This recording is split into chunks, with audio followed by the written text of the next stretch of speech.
In the late 1970s and 80s, the quiet city of Wichita, Kansas, lived a peaceful life. It was a time of church basements and community picnics. But for a select group of families, a terrible secret was living right next door.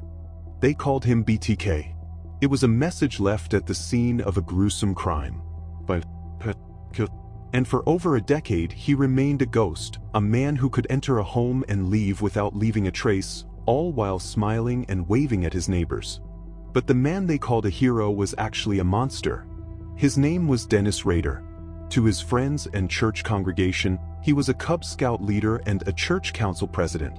Rader was the kind of man who helped elderly neighbors carry their groceries. But inside, he was harboring a dark obsession.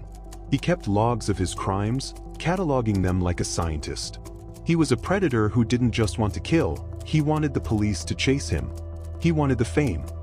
For 16 years, the police tried everything.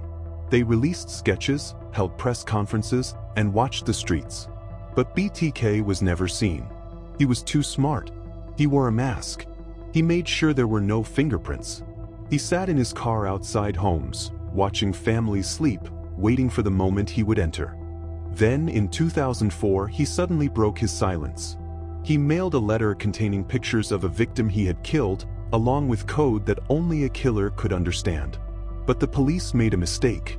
They didn't have enough computer experts to crack his code. Desperate, they turned to the FBI in Quantico, Virginia. The FBI soon cracked the code. They realized the B and T stood for his initials. But they needed more. They needed DNA. BTK was proud. He sent them a get-well card containing his DNA on a used tissue.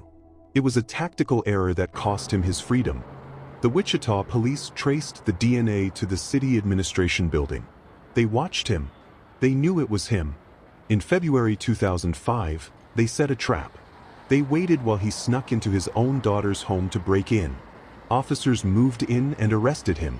Dennis Rader is now serving life in prison.